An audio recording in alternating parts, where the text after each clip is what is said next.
In today's episode of Today in World War II, the Finns have another major success in the Winter War against the Soviet Union. Spanish volunteers in the German 250th Infantry Division uh, have a pretty good day against the Soviets. We're going to talk more about the commando raids in Norway that we spoke about yesterday. And then also, Hitler begrudgingly allows the German army to withdraw about 150 miles east, or excuse me, west of Stalingrad. And then finally, the United States Submarine Service has a pretty darn good day. Let's get started. Okay, so we're going to continue our focus on the Winter War. The Soviet Union had invaded Finland on November 30th, 1939. On today's date, December 27th, 1939, the Finnish forces were able to completely eliminate all Soviet bridgeheads on the Finnish side of the Suvanto River. There had been a major battle going on across the Karelian Peninsula, as you've seen in previous videos since the war started, and the Finns were able to mop up the German bridgeheads, or excuse me, I want to say German, the Soviet bridgeheads, and it was a major success. Again, the much like how the Russians thought they could get to Kiev in the Ukrainian war in three to 4 days, the Soviets certainly thought that they would be in Helsinki by now and have the Finns under control, almost 4 weeks into this war, but they hadn't yet. In fact, they were getting their hat handed to them by the Finns. So this was just another example of how they were having more and more problems with them. The Finns were not an easy nut to crack.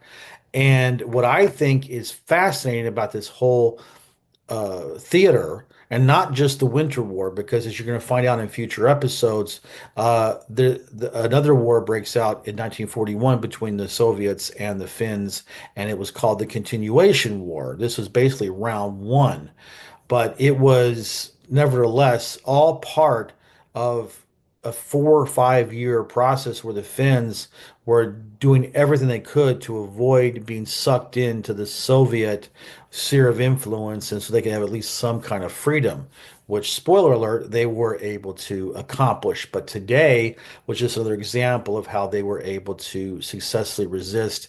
And it's kind of like the idea of a puffer fish in nature. A puffer fish is where if a predator um, swallows them, and the puffer fish, grows and grows and grows, puffs all this air, and the spines go out, and the predator expels it because it's just too uncomfortable. That's kind of what the theory of the Finns were, to make it so hard for the Russians or the Soviets that they would agree to an armistice, which is what happened. But I want you to agree not to an armistice, but to subscribe to my channel and click the bell that will announce when I drop a new video. You see, it's very simple. You subscribe, you click the bell, I create the content, YouTube notifies you. Perfect. It's a perfect scenario. Thanks. All right, on December 27, 1941, the German 250th Infantry Division, which by the way was made up mostly of Spanish volunteers from Francisco Franco's fascist government in Spain, they participated. There's about 45,000 Spanish volunteers who fought on the Eastern Front against the Soviet Union. In this case, this division consisted mostly of Spanish volunteers, and they were able to repulse a heavy Soviet attack about 100 miles south of Leningrad. Now, the attack had started on the 23rd. The Soviets were trying to break out and, relieve the siege of Leningrad. They were not able to do so at this time. The Germans were able to keep them contained, but on the other hand, the Germans were never able to completely cut the city off. They were never able to starve it out completely. And so it was, every day that the city held on, and it held on, by the way, for 900 days, it was a victory for the Soviet Union. And those troops that could have been freed up to go against Moscow or Stalingrad were stuck in Leningrad and never accomplished their goal. So that was good. Now, as far as I want to say a couple words about the Spanish volunteers. They fought, like I said, mostly the Soviet Union. They They suffered about 10% casualties, 45,000 approximately served, 4,500 died. No, I didn't find any statistics about how many were wounded. But that was a kind of a futile war for them. And, they suffered the worst casualties in Stalingrad. As I've mentioned, that it didn't go well for them when they came up against the brunt of the Soviet Union. But in this case, they held off the Soviets. I'm not going to say good for them because I'm on Team Soviet Union on this war. Okay. Normally I'm not, but in this war I am. So, but I want you to be on today in World War II. And the way you do that is by watching my videos and liking every single one of them and leaving a comment. Doesn't matter what the comment is.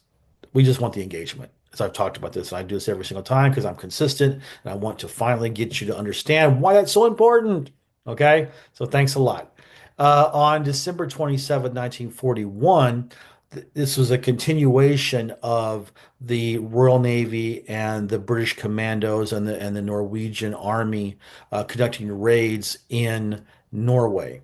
Now, yesterday I talked about how this was so important from the point of view of they were able to capture a German Enigma uh, box typewriter, but they also got the current codes, which really helped in their efforts to consistently break the Germans' codes.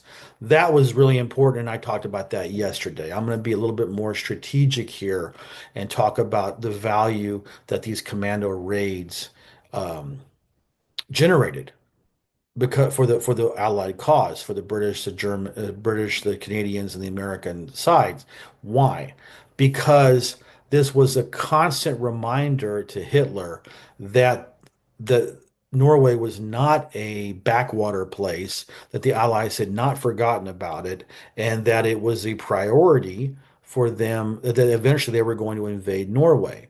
In fact, the brilliant British Secret Service, um, was turning spies they uncovered in the UK, and they were feeding false information. And part of that information they were feeding was to let the Germans know that eventually they were going to invade Norway. This is important because the Germans garrisoned well over 300,000 troops in Norway to guard. Those troops could have really have been used in other theaters, but because they had this impression that there was going to be an invasion, they kept them there. And so imagine the damage that 300,000 plus troops, airplanes, tanks, the whole nine yards could have done in other theaters of the war. So another brilliant strategy the Brits had to keep them off guard. And then on December 27, 1942, Hitler begrudgingly allowed the German Army Group A and Army Group Don in southern Russia to retreat about 150 miles and set up a new defensive line. Uh, you know, at this stage of the war, setting its defensive lines up 150 miles away from the front is not a good sign for the Germans, okay? And so 19, not taking Moscow, as I've said ad nauseum in the previous videos, was what lost them the war. But these were body blows in driving them back. In 42, the Germans tried to go for the oil fields and things like that, which ultimately was not going to win them the war. The only way they were going to win the war was to take Moscow and convince the Soviet population that they couldn't win. But that didn't happen. So in this case, a rare occasion where Hitler allowed retreat. Normally he said not one step back, and then he would just let his troops, like he did in Stalingrad, get captured or killed.